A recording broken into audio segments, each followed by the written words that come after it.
Tired? Films. Bored? Films. Stressed? Films. Happy, sad, angry, frustrated, depressed, motivated, inspired? Films. No matter how we feel, we can pick up a movie of a genre suitable to any mood. For example, in your rainy days, you wouldn't mind enjoying some Hachiko. And in your sunny days, you also wouldn't mind enjoying some comedy with Jim Carrey, right? So the main intention behind watching movies is certain pleasure that we want to take. However, there is a question, a very good question. Do you know the cost of this pleasure? To get this pleasure and to enjoy it, we pay two prices. First, hormonal, and second, behavioral. I'd like to start my speech with the first side, hormonal. As all of us know, so our organism produces lots of different hormones in emotionally different moments of a movie. In funny and happy moments, there is more serotonin hormone in our brain. And in stressful and sad moments, there is more cortisol. Right? It's a very common knowledge. However, have you ever questioned yourself what happens to you and your organism when two opposite hormones get produced in a small period of time? Two things might happen. You might have a very high vulnerability to stress. The second one, you might have problems with your concentration. In the research published by Larson, McGraw, and Kakiopo, professors, in 2001, they discussed these effects in a more detailed way. So they say, too frequent exposure to movies that give you these contradictory emotions and hormones, an emotional or hormonal swing. Talking about the effects, vulnerability to stress and how might it get higher after watching a movie. It's been scientifically proven that it's much easier for our organism to produce one hormone twice than producing two opposite and contradictory hormones. In more simple words, it's much easier for our brain to make us happy and again happy than to make us happy at first and sad at the end. One film, Hachiko, is a very clear example of this phenomenon. So the movie itself lasts for about 2 hours, and during the first 56 minutes, you fly. You enjoy all the sweet and touching moments of the movie, especially the ones where this kind-hearted man adopts a homeless dog, gives him a shelter and food. So, till this moment, your serotonin level, the hormone responsible for happiness, is so high. Now, question. What happens on the 56th minute? On the 56th minute, the main hero dies. Another question. What happens to you? Your serotonin level goes down, while the cortisol, stressful hormone, goes up. As a result, your brain gets exhausted, causing you to stress and depression. The second problem, problems with concentration. So, I myself am a student, and I'm more than sure that every one of you sitting here have experienced this problem at least once in your life. So just imagine, you're having midterms, and you're sitting at home and completing your university assignments.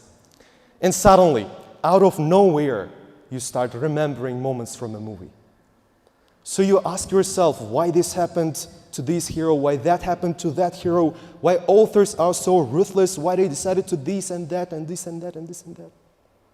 As a result, you lose your focus on the most important thing, your assignment. It might seem a very minor and casual problem, but if you sit and think how many times a day it happens to you, you realize the whole altitude of the problem. This was the first side of my talk. Now I'd like to move on to the behavioral side. So, when watching a movie, we divide characters into 3 categories. Those whom we like, those whom we don't like, and those to whom we are careless and neutral. Consequently, you romanticize the actions of those whom you like, depreciate the actions of those whom you don't like. So now this sentence sounded so harmless and so simple. However, now question yourself harder than before. What if people start romanticizing actions of criminals from the movies? Is there anyone who fully guarantees that nobody will romanticize their actions and imitate their behavior in the real life? Unfortunately, there is no one to guarantee that. Now, you will see 3 proofs that films really can influence the way we behave. First proof. 3-4 years ago, if I'm not mistaken, wearing a suit and dressing classically became as popular as it was never before. And the reason for this is Peaky Blinders. So at that moment, at that period, people just romanticized how these people dress and adopted their clothing habits. To back it up, a journal called Bentley Suits, they conducted a research where they surveyed 1,556 shops, out of which 1,110 said there was a very sharp and steep increase in the number of sales and customers who bought suits. So this was the first proof, and it's so light. Moving on to the second proof. I'm more than sure everyone sitting here is aware of this viral Russian series. And those who watch this series, so you understand that authors of this series have included so many moments of antisocial behavior here. So many moments of antisocial behavior that, in the real life, the phenomenon similar to this happened. Ufa, Republic of Bashkortostan, Russian Federation, a group of classmates inspired by this series, they bullied one of their classmates who was physically weaker than them. Now the boy is under psychiatric supervision with a bunch of mental traumas and disorders. However, there is a scientific explanation of this case as well. So a professor called Albert Bandura, he proposed theory on social learning. So there he says, this man says, that our way to imitating behavior from the movies in the real life has 2 steps. Attention stage, retention stage. On the attention stage, so you watch the movie, you sit comfortably on the sofa, you watch the movie, you enjoy someone from the movie, you take and adopt his behavior, and you store his behavior in your long-term memory. And what happens on the second retention stage? You let it out. You show this behavior in the real life. Isn't it what happened here? Unfortunately, it is.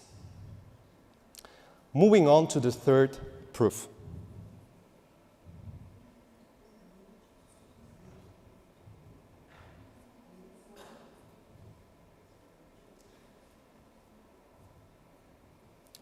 A 20-year-old man called James Holmes, in 2012, he entered one cinema hall in the Colorado state, USA. So he entered that place and shot 12 people with a handgun. One fact about this man, he was also motivated by one movie character. Think, by whom could have been he motivated? He was motivated by our favorite Joker. These were the 3 proofs that films really can influence us from the way we dress till our tendency to commit crime and kill other priceless people. As we've made clear all the effects that movies might have on our behavior, I'd like to move on to the most important side, solutions. So we've discussed the problem and what can we do as people not to provide that these cases don't happen again. I'll propose two types of solutions for hormonal side separately, to the behavioral side also separately. For the hormonal side, we must watch movies proportionally. I know that all of you have that one friend who watches 6 hours of the Games of Thrones, right? And then goes and reads a book for 20 minutes. Proportionality, never heard of. That's why we should make it really proportional. Second solution for this case, don't take movies too close to your heart. Because this is the result of the people's brain work. And most often, it's a fiction. It's a fiction. Moving on to the solutions for behavioral part, solving this part is so tough and effortful because we as human beings are so lazy. So lazy. But if after every watched movie by you, you sit and devote 10 minutes of your precious time, 10 minutes of your precious time for analyzing and separating good and bad shown in the movie, you might avoid romanticizing bad and depreciating good features of behavior shown in the movie. And who knows, maybe this thing you do will save the world from another big crime, just like was shown right now on the screen. At the end, and in conclusion, I'd like to say, don't dive too much deep into the fictive world and thoroughly analyze what you've watched. Thank you.